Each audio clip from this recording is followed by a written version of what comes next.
Welcome to the Academy, where we discuss and seek a change in long term athletic development. My name is Ben Wellenbach, and I am the dad of two girls, strength coach, and owner of Be Well Fitness. It is my desire to help educate and shift the way our current culture operates regarding long term athletic development. Just when I thought it couldn't get worse, it did. It was a new level of hate. I don't throw that word around much at all, but this warranted it.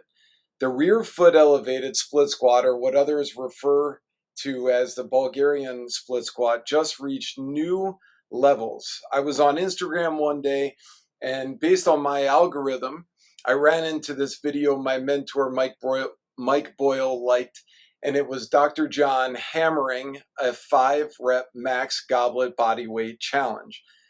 I thought to myself, I either need to lose weight or challenge myself more, or maybe both. Great coaches like Dr. John Rusin will always seek to push perspective and boundaries when it comes to development. He has and continues to wear many hats in our industry, from physical therapist to performance specialist. The reality is that he has found ways to blend and create a hybrid approach to training for longevity. I've been following him ever since that first video. As a fellow coach, I'm always seeking to level up. Dr. John has been a welcome voice and influence for me and for our industry. His approach finds creative ways to take you where you are and move you toward you where you want to be. He is highly sought after, and I am grateful he's taking some time out of his busy schedule to share some value with us. As I do with every guest on the podcast, I will pair each guest with a sneaker from the Nike collection that best represents them. One of the most famous and greatest sneaker designers of all time for Nike is Tinker Hatfield. He is responsible for some of the most iconic Nike shoes, from Jordan to Agassi to Bo Jackson. In 1991, he designed the Air Huarache. If you pictured a water ski boot as a sneaker, my guess is you might come up with something hideous and ridiculous. But Tinker had a vision. He had a way of taking an inspiration and creating something iconic, something memorable. The original colorway was Scream Green, but I didn't think that fit Dr. John. I went with a collaboration that he did with Stussy in dark olive, and it represents his hybrid approach to training and creativity and vision in our industry. It also is no coincidence that it resides close to Green Bay Packer territory. It's an absolute pleasure and honor to have him on the podcast today. So, Coach, welcome and thank you for taking much needed time to share some lessons learned with us all.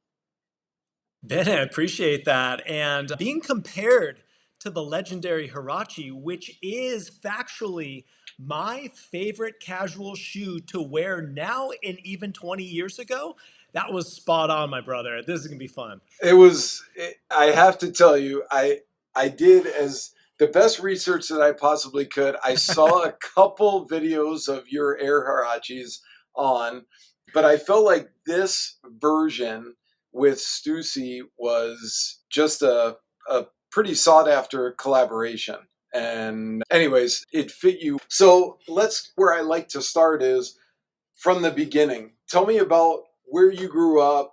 What were sports like for you? Were they structured, unstructured? What was play like for you? Sports were everything growing up. I'm from upstate New York, Buffalo, New York, born, raised, and schooled in Buffalo.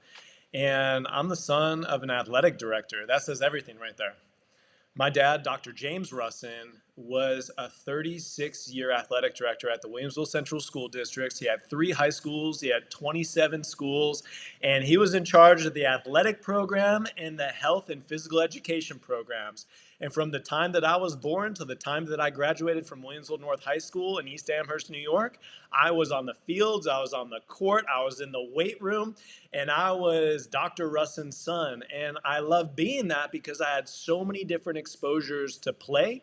I had exposures of being 6 years old, playing with the varsity basketball team at practice. And I also had exposures to 13 sports I think I played early on. So I was exposed to everything because I just loved being at the field. I thought it was the most fun thing in the world. And my dad was able to take what he did as a profession and be able to blend in our family life together because I was an only child. I was brought with him at all times. And yeah, man, I had the best childhood. So do you think that um, did you ever have to get dragged anywhere? Did you like what was practice like for you? I never had to get dragged anywhere because I always wanted to go because it wasn't only me hanging out with my dad. I was the kid down on the sidelines, like holding the footballs at the varsity football game on a Friday night. I was the kid holding the stopwatch at the swim meets. It was always so fun because everyone was cool because I was just the little kid that really loved to be around the room and the gym and the court. And I loved being there because I liked seeing the athletes work. I like seeing the big guys that I look like, Superman out there, being able to see somebody that was basically like the equivalent of LeBron James when you're a kid. And I was just so impressed. And the way that my dad spoke to me was, hey, here's so and so. And he would give the background. He would give what elementary school he went to. He would give all the other sports he was all state at. And I just thought it was the coolest thing in the world. But I think my structured sports happened around age 10. I was more of a standout in the big three sports, baseball, basketball, and football. And I started more practicing with, as you would think, my dad as my head coach in all three of those sports. And probably around age 10, it was like, oh, this is going to get a little bit more serious just because I was competitive. Had some talent early on, and I had the coaching and the push from somebody who had been in the game for a long time, where I just loved to practice and I love to put in the time. But more than anything, I just love to spend the time with my dad as well. So it was like a twofold. I was getting really good at the sports that I was playing more seriously. And then I was spending more quality time with my father than any other parent and dad and son combo that I knew of. I thought it was awesome. It is, I would say it's more in the minority than in the majority to hear that.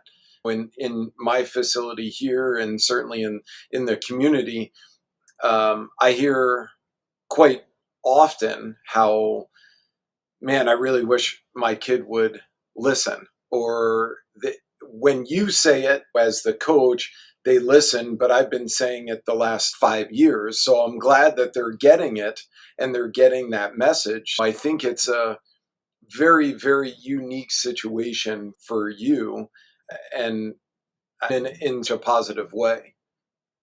It was cool too because my dad started coaching my youth sports teams. And that took me all the way up until I started playing at the high school level. And for me, that started in sixth grade. So in sixth grade, I was able to play junior varsity basketball. I was able to play junior varsity baseball at the biggest school section in New York State. And I was also able to play modified football at sixth grade. So as soon as I started to go and play the sports at the high school level, my dad pulled back. So he was no longer my head coach. But at that point, I think that the relationship between having a coach in your own household and being able to have your coaches external on the field, it came into more of a support structure that was coming from your father, but also for something that was deeper. It was like, hey, you're going to get your practice in with your team. But we know that's just the starting point if you want to be great. Mm. You need to be able to get skill work in, you got to get mental preparation in. And then at about sixth or seventh grade, it's like, hey, you got to start doing strength and conditioning and speed as well. And that was like that was the big epiphany. It was like, whoa, now we're talking here because now I'm in seventh and eighth grade. I'm starting to strength train for the first time, starting to speed train for the first time, seeing huge amounts of physical changes happening with my performance, but also with my body. And that was all due to my dad pulling back from the head coaching and him stepping into a new role, which was skill, strength, and speed. And I think looking back on it, that's what gave me the opportunities that I had to play sports at such a high level, is because it was more than just the team sport. It was just more than the practice with the team. It was everything that was happening outside of the session. And for every parent out there, no coach is going to develop your own child. Many times it's going to be up to you to be the number one person that is responsible for developing up here mentally, physically, and emotionally to be able to withstand the challenges of competition. But that was a special one. And I'm almost 40 years old right now. So I'm looking back on things that happened 30 or 25 years ago. But those were the things that made the biggest difference. As soon as I started to treat everything that happened outside of my sport or the competition or the practice as just as serious as the things that were happening inside, that's when the development started happening more rapidly for me. So, from what you're saying, your dad was very much a visionary because in sixth and seventh grade, or even eighth grade, my bet is, and certainly correct me if I'm wrong, but my bet is a bunch of your friends were probably not doing strength and conditioning work or speed work. He had to have seen that this was a potential separator for you. It was, and he had the receipts and the data to prove it over 3 decades. So he saw what the top performers at his 3 high schools were doing. He saw the trajectory of being a multi-sport athlete. He saw what needed to happen in the off seasons, what needed to happen outside of the sport itself in terms of the development physically with your speed and your strength and your agility. And those were the things that I think that were rare. They're more regular today. My 11-year-old son is in speed and strength right now. So it's like a different day and age in 2026. But back in the late 90s and 2000, this was relatively new. And I do think that it started right at about the right time. I remember being introduced to speed and basically agility training at about 6th grade. 7th grade, it was more structured speed. 8th grade was like, whoa, we're going to start loading and we're going to actually start strength and conditioning. And that layered over a 3 year period really put me to the point where by the end of 10th grade, the end of 11th grade, I was Division I college ready, even at 16 or 17 years old.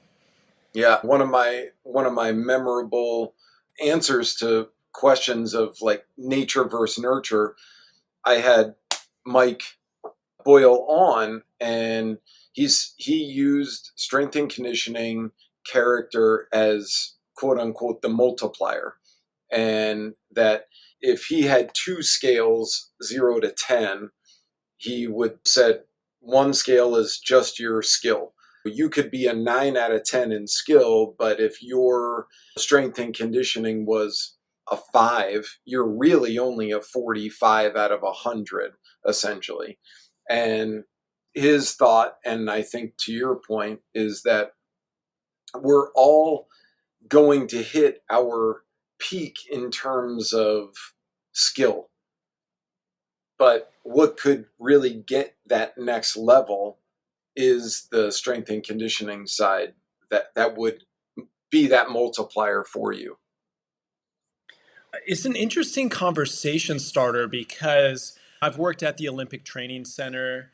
I've worked in the NFL, Major League Baseball. I've worked in the NBA.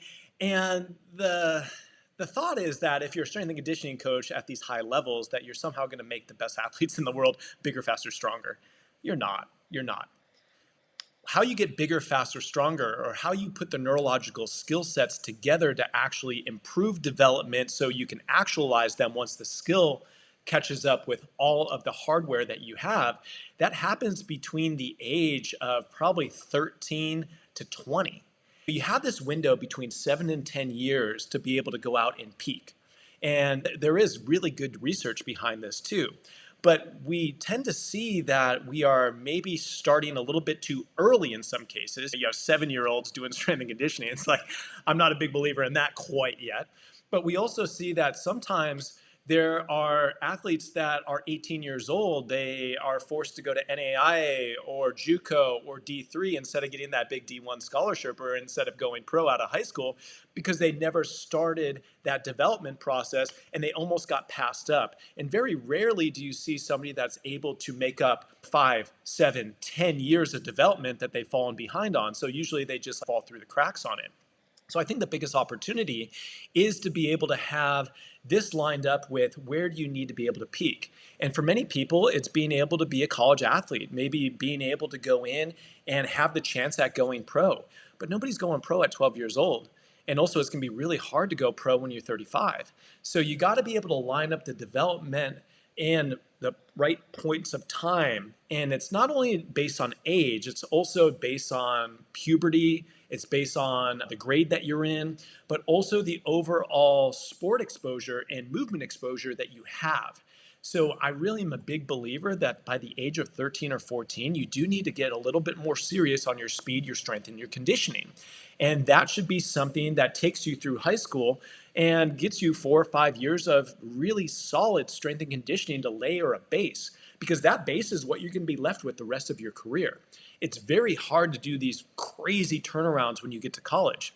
College isn't set up for that. College strength and conditioning is not set up to take somebody from here and get them all the way up to here. It's probably just a maintenance plan for 6 to 8 weeks in your preseason and maybe 1 to 2 days per week on a maintenance plan. And then you go screw off all summer and then you'd go and do that again. There's no huge trajectory changes. So really the work comes in before you ever get outside of your own really household when it comes to you leaving high school. A lot of this work needs to happen earlier today, especially in the days and ages of NILs, of more competitive college sports in the Division One level. You better be doing this stuff at the right time and doing it seriously. And I will challenge people to say that strength and conditioning, if you want to take your sport seriously, needs to become your second sport at the age of 16, 17, 18, if you want to actually be able to compete at the level that you aspire to. You talked about this development window, this 7 to 10 year development window, and USA Hockey came out with this long-term athletic development model. It was all based off the Canadian Sport for Life model, and they called them critical development windows. And Mhm. what you're talking about just reminds me of when you look back in the first 2 years of your kid's life, how much they achieve in those first 2 years. This is like that, but essentially in the strength and conditioning model. Yeah. It So is. You have these very acute windows of opportunity. And it seems so simple. You go, oh, the youth athletic development model. Oh, it's simple. Just do this at this age and this at this age. We're not taking into account all of the biopsychosocial physical aspects of being a human being in the real world in 2026 today. The social pressures, the keeping up with the Joneses with your parents and your communities, your schoolwork, your ability to sleep, even though you're inundated with this thing 24/7, unlike ever before. So it becomes harder and harder to fall into these more strict youth athletic development models. And it really has to be more individualized than it's ever been. I'm a very different parent, very similar parent to what my dad was for me, but we don't do screens in my household. We do a lot of physical work and physical activity, not only in sport, but just all over the place. And it's very focused in on developing different traits across the spectrum, but also having fun and normalizing what it is to be physically fit, to be conditioned, and that to be something that is just the way that you live. But I'll be honest, like the athletes that I work with, they're not growing up in households that are pushing that as the priority. They're just trying to clean things up when it comes to their strength and conditioning. Oh, my son spent 9.5 hours on average on his phone last week. Can we do some postural restoration drills? Can we do some corrective exercises to just reset him before he gets in with 405 on his back for a triple on the squat today? Like we have to be talking a little bit more about all the other things that happen in the other 23 hours of the day. Because as much as we have, hey, we know the data says to do this, the data doesn't necessarily account for everything that's happening in the real world outside. And that was one thing that just hit me right in the face when I started in professional sports strength and conditioning, is that I thought that these athletes, very naively, they're just all dialed in. Their nutrition's dialed in, sleep's dialed in, their workouts are dialed in. It was the equivalent many times, 8 out of 10 times, of training a kid that's 13 or 14 who's addicted to the cell phone. They are the same avatar. And a lot of these things, it's having those macro changes in the lifestyle that potentiate the big movements in their ability to stay healthy, but also perform at a top rate. But I think that a lot of this development, it's rapidly moving and we're at need of more and more individualized approaches than ever before, because we are rapidly devolving in terms of our ability to gain and maintain skill sets across an age spectrum. So when you say individualized approach, do you mean actual individuals, or do you mean individual sports, or yes to all of that? Just One of the biggest lies perpetuated is that, hey, I play X sport, therefore I need to do X training program. I play Y sport, therefore I need to do a specialty program for a Y training program for that sport. That's not how it works. An individual that walks in front of you has to have a base amount of requisite abilities, skill sets, and preparation as a human being first before we can even have the conversation of X sport versus Y sport. And that's the thing that the entire youth model today, which is a multi-billion-dollar training model in our country today, is missing, is that we are selling the idea of specialization in the weight room for the sport that they are doing on the field. And I am a believer that we can specialize down the line, of course. The way that I'm training a trampoline athlete in China to prep for the Olympics is different than the 100-meter athlete that I'm training for the Olympics. That's not what I'm saying. But when it comes to the youth athletic development model, what everyone is missing, that is the biggest potentiator for everything, is the simplest things that everyone else walks over because they're selling a service to the parents. They are selling a specialty. They are selling trying to be the best 13-year-old, and they're not taking into account what they need to be at the best 17 or 18-year-old where it actually matters. And these things don't look sexy. These things aren't these big shiny objects that you're going to see on Instagram and go, holy shit, I better share this with everybody. These are the things that only the best and the most mature athletes and parents supporting these athletes are going to do, because it is a salmon swimming upstream against the grain, which is people trying to sell you things to monetize your child. When you can take that away and you look at the individual in front of you, their movement skills, their neurological baselines, their weak links, their pain points, all of those things matter so much more to me and every other great strength and conditioning coach that I know than what their actual sport is. yeah, I found out. I guess there is some facility around me here that is offering or specializing in jump training for vertical improvement. And I've seen and know some of the folks that are doing this, and it's putting the cart before the horse here. Yeah. And so, anyways, you're certainly speaking to it. And I want to go back, though, to something that you said about your dad, because this pulls into the next question, which is 70%, or at least the statistic now is 70% of kids are quitting sports by the age of 13. And you're using that critical development window of 13, whether that's a 7 or a 10 year window, right? And essentially what's happening is, if they're stopping by the age of 13, then more than likely they're not doing any type of strength and conditioning. So more than likely, let's say beyond their athletic career, whatever that is, whether that's done at 17 or 18, or whether that's done it in their 20s or 30s, this is only, in my opinion, feeding this crisis that we're in from a overall health standpoint. Ben, that's a sad statistic, and I know that statistic to be true. Kids are leaving all participation in sports earlier and earlier. 5 years ago, it was 14 and a half, and we're like, whoa, that's not even high school yet. In today, in 2026, 13 years old, 77 out of 10 are going to leave sports. That's a failure on so many different levels. Amen. That's not a failure on the child. That's not a failure on the child. That's a failure on the coaches, the organizations that are monetizing, and the parents trying to compete with other children and families.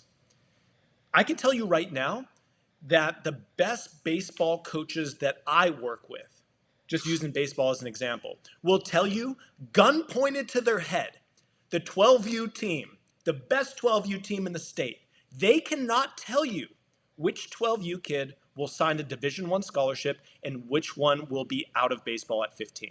They cannot tell you which kid's going to be a first round draft pick and which kid is going to end up playing football instead. They can't tell you at 12U, and these are the best and the smartest and the most experienced and wise coaches in the world. If they can't tell you what a 12-year-old can do, maybe you just stick with it. And I think that when we try to figure out that the goal is not to create mini major leaguers or mini professional athletes. We're not trying to live out life through our kids like they're in the major leagues when they're 11 or 12 or 13. Then we pull back a little bit and we say, what's the point? What's the point of all this? As a father, I will attest to it because I treat my son just as I do all of my other players. My only goal for my team or my athletes is that they develop. That's it. They need to get better. They need to develop skills as a human being, skills as a teammate, skills as a leader, skills physically, skills mentally, and skills to be able to compound that into the next sporting season or into the next season, the next year. And if we're not developing, even if we go 60-0, then what the heck is the point? Because when you are in the window of 8 to 13 or 14, winning doesn't matter. We all like to win. I like to win. I'm super competitive. But I'm not going to be putting winning in front of development. I think both of these things can happen at once, but really, winning is dictated on who hit puberty first. Winning is dictated on how good your recruiting was to get those kids that hit puberty first. Or you are taking kids that are specializing so early on that they peak at 13 and then they fizzle by 16. And we even see this with some of the USA teams across different sports. Right now, they are looking at creating Team USAs that are not only the biggest and the best and the most awesome athlete at 12 or 14 or 16. They're looking at where the child is in terms of their potential once they actually get some of those hormones dropped into their system, once they actually get the reps in, once they actualize their true potential. And I think that has changed the game. The last year or two, it's a totally different conversation. You can go out to the Little League World Series is happening right now. There's some kids 6'2", 200 pounds, hitting 400-foot bombs over the 220-foot fence. And you're like, wow, that kid's awesome. He should be on Team USA. But yeah, that's 12. Is he going to be there at 17 or 18? And has he developed the skills that will actually bootstrap him up to get back into what we were talking about, the development of strength, of speed, of agility, of motor skills, and the ability to actually game. And I see it all the time. I know a lot of kids can't control this, but I'd rather have somebody who is a late bloomer than an early bloomer because it's far harder to be able to stay at the top at age 12 all the way up into 18 or 19. It's far easier to be in the mix at those ages and continue to have to grind to figure out ways to get better. And for me, that was me walking into the weight room at 6th or 7th grade and starting to train seriously at 8th grade. I wasn't the biggest. I wasn't the fastest. I was never the most jacked. I was never this Adonis of people. I'm 6'1", 190 pounds. And guess what? I was 6'1" and 195 pounds coming out of high school into the 2006 draft. So it's like, that was there and it was peaked for the right reasons, but I wouldn't have been pushed for that if I was the biggest, fastest, strongest kid at 13 or 14. I just wasn't. Skilled, could game, could do the things, had the potential, but I was forced to do things that made me better. And if I wouldn't have been forced to do that, I probably wouldn't have been able to continue my career. When I had Coach Dosan and Will Fleming, I put we talked about the Little League World Series that you brought up, and we said one of the big controversy in clips that I posted, or it became a controversy. It was such a benign video, but it really sparked some fire in some of the comments, was how thousands of kids have played in the Little League World Series. But I think it's something like 8 who have actually made it to the major leagues. And Yeah, people thought we were crapping on the Little League World Series. That wasn't it at all. We were basically saying just because you don't make the Little League World Series doesn't mean or dictate or predicate the fact that you can't go on and have a super successful baseball career. that's right. That's right. So, And it's hard too because when you look at the Little League World Series, again, a lot is going to be dictated on whether somebody hits puberty or not at age 12 or 12 and a half, whatever the cutoff is for it. And really, whether the size is there and the strength is there above and beyond everyone else that they're competing at. yeah. And this is interesting because I was always like, growing up, I was a very even grower. I never had great growth spurts. I never got super big or was really skinny. I was always kind of always the same. I have the same body type now at 40 that I did at 10 years old. And it's always been just like a linear approach. And I have an 11-year-old son, Cam, and Cam's a great athlete, like awesome athlete. But you know what? He's the smallest guy on the baseball field. He's also the smallest guy on the basketball court. And he's fast and he's agile and he has skills. But being the small guy is a different thing for me to deal with because my dad was about my size. He was a pro baseball player as well. So it's like we kind of had that same background, but all of a sudden I'm dealing with a different style of athlete here. A speed guy, a small guy, he'll probably grow later on. But I'm thinking that he's looking around now, especially now it's about to be basketball season. And hey, I'm the smallest guy on the court, but it doesn't matter if your speed is there and your skills are there, if you have to figure out a way to play, even with guys that are 2 feet taller than you, those are the type of Dustin Pedroia, like bootstrapping skills that you're looking to get at as not only an athlete, but just as somebody is able to grind throughout their life and be able to create things out of nothing. That's what I'm always looking for in trying to take sports skills or take athletic opportunities and transfer them into figuring things out in the real world, because even if you do make it to the pros, even if you do sign that Division I scholarship, you have another 60 years to live outside of that. And what are you going to do with that? Those same skills can multiply when it comes to trying to figure out ways to succeed even when people tell you can't. Yeah.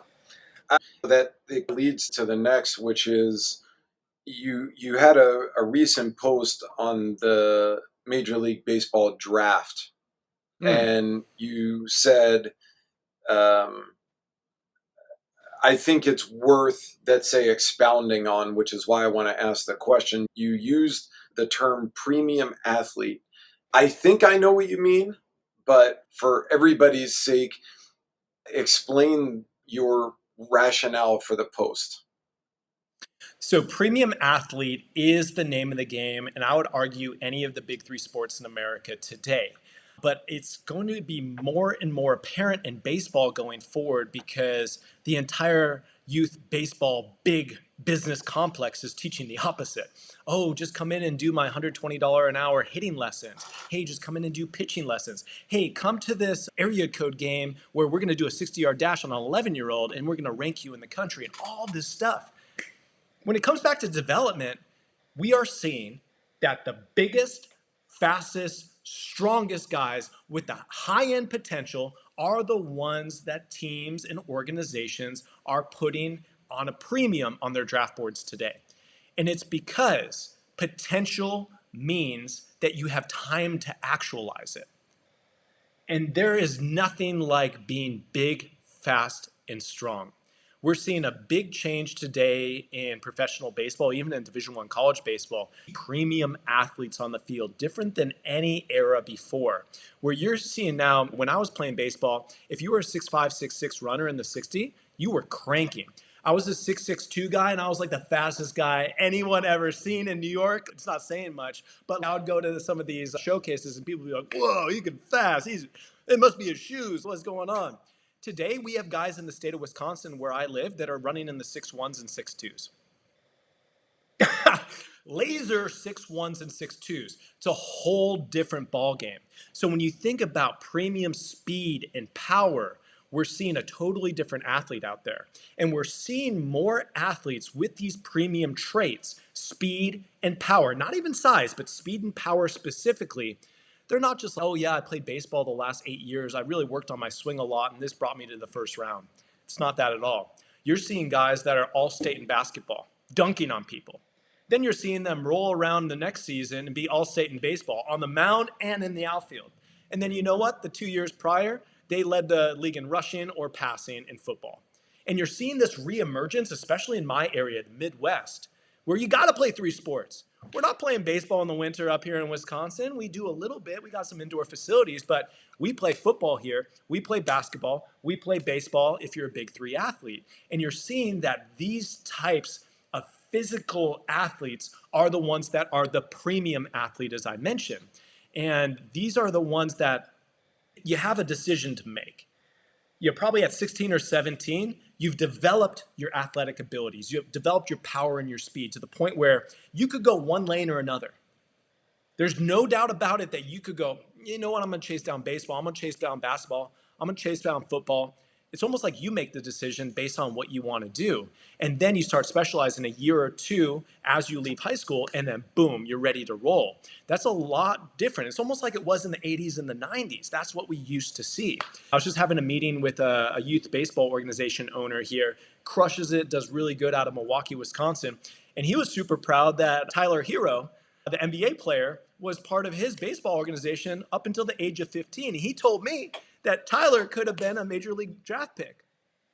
I think Tyler's doing okay in the NBA right now, but that's just the kind of thing that I'm hearing time and time again now. It's a new age of athlete here, and we just got to be paying attention to that, especially when it comes to speed and power. Speed and power are the two biggest potentiators. We're even seeing that size is not even the biggest thing right now. Speed is a killer. Speed is something that transfers across any sport and any activity. One thing that I push for my son, not only because he's little, but because I think he does have potential in it, is speed. I think that no matter what, speed is something that can always transfer into whatever sport you're playing. Yeah, and you're talking about premium athlete, you're talking about speed, you're talking like it just reminds me of creating a toolbox or almost like a Swiss Army knife of sorts. And so I'm wondering what drove for folks that don't know what drove this six movement pattern pain-free performance now that you have perpetuated and developed. It would be a really good pat on my back to say that I developed the six foundational movement patterns. I didn't. I've just popularized it. This is the normalized developmental sequence of a child being born, getting up into standing and running and being a high performance athlete. These are the patterns that are gained, trained, and maintained for life, no matter if you're a youth athlete all the way up into an active ager that you want to have health and longevity in your lifestyle. So these are the things that I do believe that need to be in a program no matter who you are. So I have athletes that are as young as 14 right now that are working with me. They're squat, hinge, lunge, push, pull, carry. My oldest client right now is 84 years old, crushing it in life, squat, hinge, lunge, push, pull, carry. That's the baseline. That's like level one of 10 or 20 different levels that we have to go in terms of individualization, optimization, programming structure, managing exercise selection, volume, intensity, weak link preparation, prehab work, all of that stuff. But a lot of athletes and a lot of people are simply missing some of the foundational movements because of learned disuse or ultimately just a learned neglection of one of the key focal points that they need to have a sound and healthy movement system. So this is our starting point for almost everybody. But in my experience, the vast majority of people are missing two, if not three, of these foundational movement patterns, being able to be not only strong and capable, but being able to display full ranges of motion and also be able to be agile enough to be able to leave one exercise and actually display the pattern in a different myriad of ways so they can actually show their physical competency and their skill to be able to move like a diverse human being. Yeah, I couldn't agree more. I love it. That's what when we program here and the folks that I've continue to program, those are essential patterns. You had another post that said personal trainers, or I'm just going to say coaches too, they're the front line of preventative health. And I guess my question around that is now we have this this big emergence of AI. And I have had conversations with people, open, honest conversations about them putting in their wants into an AI program. It's spitting out a decent program. There's nothing wrong with it. But what would be your, let's say, your thoughts on someone just going with an AI program versus using a coach or a trainer? This is a great question. AI has made the commodity of programming, I'll say coaches in quotation marks, compete with a free entity. So if you're a coach who is selling a workout, if you're a coach who is selling a program and handing it to somebody and being passive in the process, you are about to compete with something that is smarter and more capable and is also free. But here's the big distinction. Writing a program and training another human being through the elements of coaching a program, the highs and lows, the ability to real time problem solve, to coach, to cue, to manage, that is a skill set that no AI bot will ever be able to compete with. So coaches that are actually coaching their clients are more valuable than they've ever been in the industry. But the lazy coaches, the coaches that are going to be in and out of the profession in 6 to 12 months anyways, they are going to be out faster than ever before, and they are going to struggle because they are now going to be competing with something that is on the cell phone for free for a vast majority of the clients that are looking for that. So I think the opportunity window is polarized. Bottom line coaches are going to really struggle. Top end coaches who are not only managing the session like an expert, but managing outside of that session in the other 23 hours of the day that is just as pivotal. They're about to have the best decade of their careers because now the eyes are open to the capabilities of AI and what it can do for free. And it makes it very apparent what it can't do. Yeah, and I would also say that for those top end coaches, I think they may even, not sure, but I think they may even be able to be that much better if they're utilizing the platform as opposed to, let's say, lazily depending on it. So I'm never a believer that a coach should go in and start using AI to try to create programming. The other thing that coaches shouldn't be doing is trying to use AI to create your content. Your programming and your content and your actual coaching acumen, those need to be authentically you all the time. But where I see the best coaches using AI is all the bullshit we don't want to do.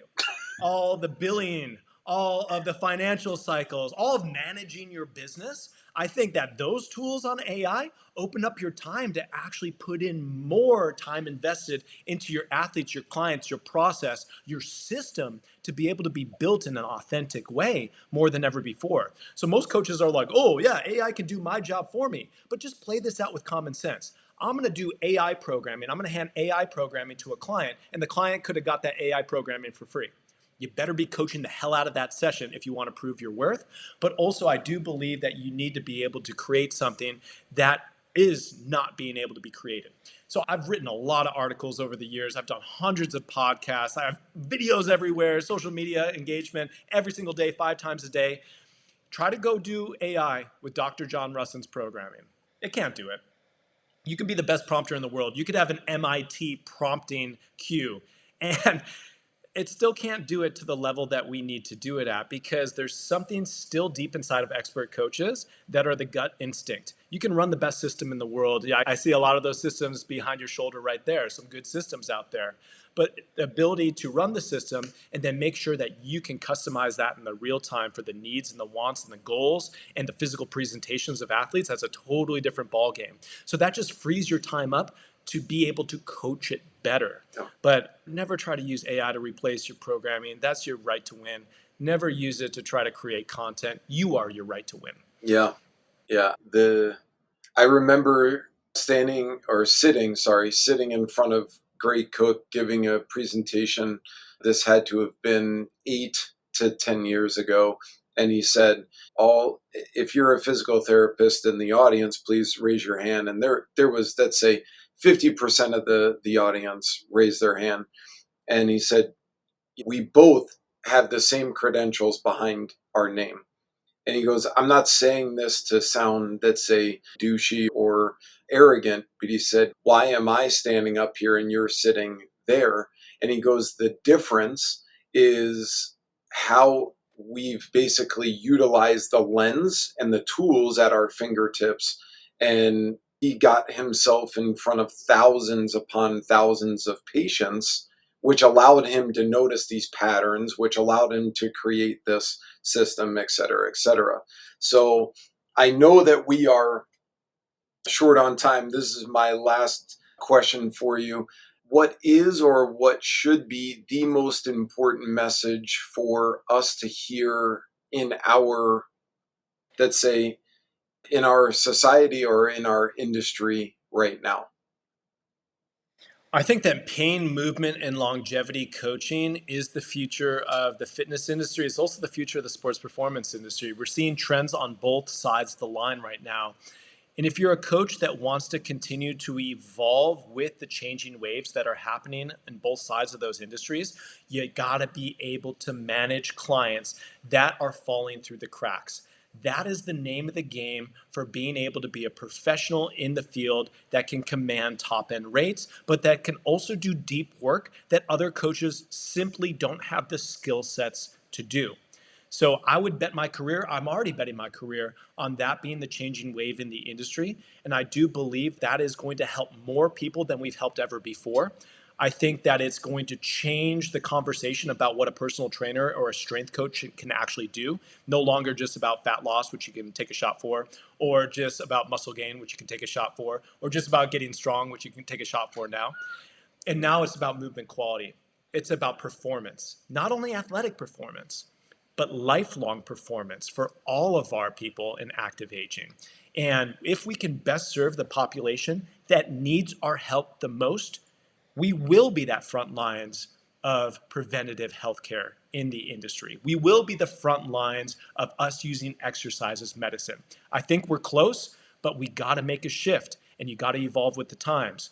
But again, if you're a coach right now, you got to be able to specialize in the sector that needs our help the most. And that's pain, movement, and longevity coaching. Excellent. Yeah, really well said. I would highly recommend and encourage folks who are listening in or watching, please look at Dr. John's stuff on every major platform he's on, from Facebook to Instagram to Twitter to LinkedIn. There's plenty of ways to seek and find Dr. John and his programs that he's got out there. I think from a golden nugget standpoint, there's certainly been plenty of them. So I'm hoping that at least one has resonated with someone out there. And I know how busy you are. I really appreciate your time and your expertise and the energy that you are bringing and continue to bring to our industry. Thank you so much, Ben. It was a pleasure. I appreciate you having me on. Thank you.